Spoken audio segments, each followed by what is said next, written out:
Tim Taylor. Tim has been a Winter Park Toastmaster for the past 3 years. He was voted Toastmaster of the Year last year for his work keeping our meetings up and running all through the pandemic. Thank you for that. Tim has not given a speech in over a year because he's been busy handling the Zoom setup each week, and he has missed that experience. Even though he is still our Zoom master for a little while longer, he's going to give his first speech today in the new Pathways curriculum. Tim will be re-giving his icebreaker speech today, and will share how he came from humble beginnings to owning a multi-million-dollar IT company that he started literally out of the trunk of his car in 1999. Giving his speech entitled, "He's Such a Smart Boy." Let's all give a hearty welcome to Toastmaster Tim Taylor.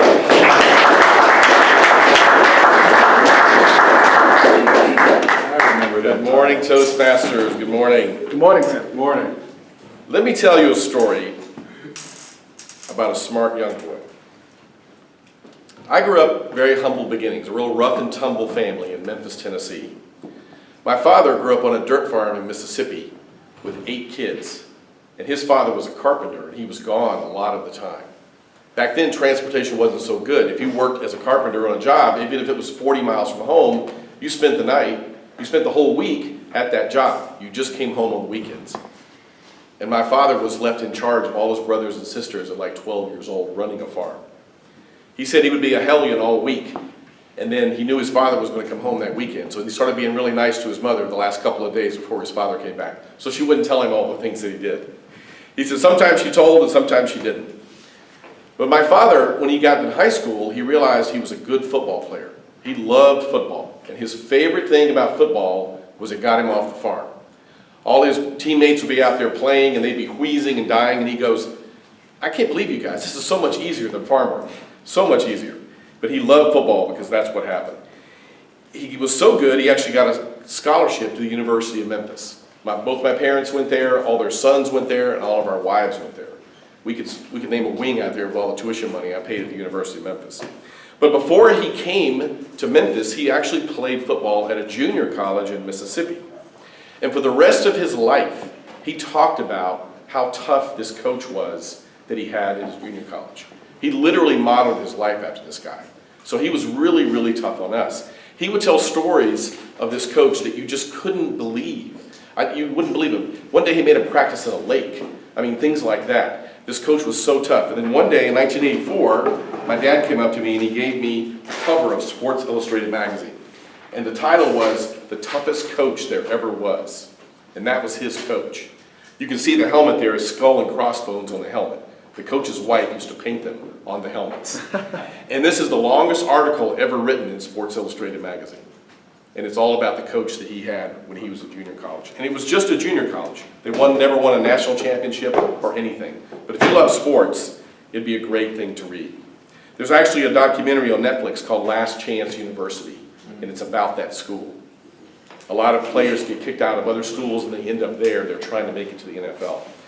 So as a Southern boy, I was expected to do all the things that Southern boys do.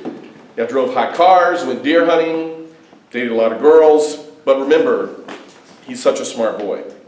When I got in college, there weren't computers you could get your hands on back then. So if you like computers, the only way to work on one was actually in college. And so I touched the computer for the first time, and suddenly my whole world just opened up. I knew this is what I was going to do. I actually wrote my wife a program asking her out on our first date. So that was a lot of fun. But I remember one class I had, the professor gave an extra credit problem. And he said anybody that gets it can get like 4 points added on to their final grade. And I went over to the university at 8 o'clock on a Saturday morning, and I was determined to solve that problem. I was there till 2 in the morning when it closed. And I was the only person in 3 of his classes that got it right. I was determined that I would not do that. I mean, I would get that answer right. So not to pontificate too much, but I met my wife also when I was in college. I went on a life-changing retreat And on that retreat, I met her and I met God. And we've now been married 39 years. We have 3 grown children. All of them have graduated from college, tuition debt-free. So we went to work in Southern California for the largest missions and humanitarian organization in the world. It was quite a cultural shift to go from Memphis, Tennessee to Southern California, but that's another story. It was a lot of fun. I was a mainframe programmer when I came in. There were no PCs, but I knew a little bit about them, and so one office wanted a PC. So they said, hey Tim, can you set it up? So I set up that one, and then another office wanted one, and another office wanted one. By the end of the first year, I'd installed 50 PCs. And there were no networks back then. When you had a problem with your computer, I had to walk right to your desk. There was no voicemail. And so people would call my phone would literally ring off the hook.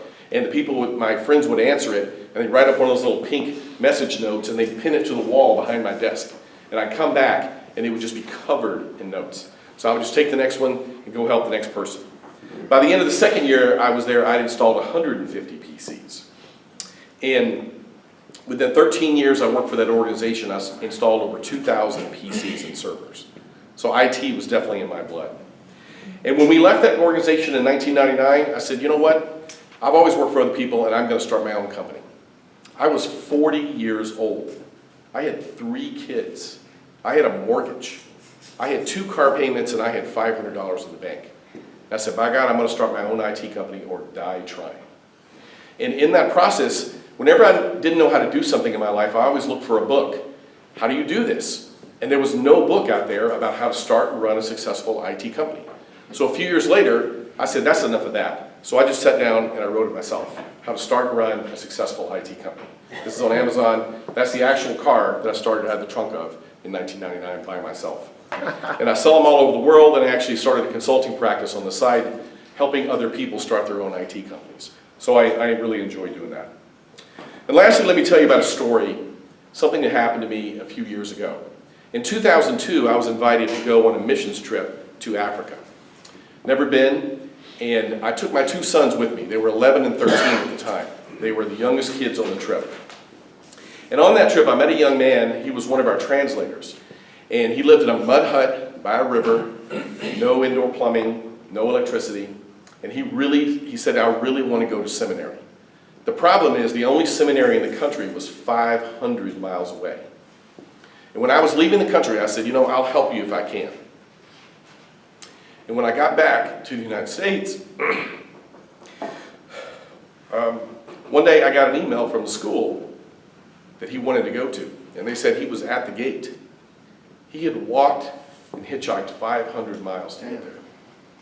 And he said, I believe God led me here, and he's going to provide for me. So the school contacted me, and they said, if you don't pay his tuition, room, and board, we're going to send him back. So what did I do? I paid his tuition, room, and board over the next 3 years. I said, God, if you give me the income, I will help him. And I also told him, I'll come to your graduation one day, not really thinking that much about it, but lo and behold, 3 years later, he graduated. And my older son and I flew over to his graduation.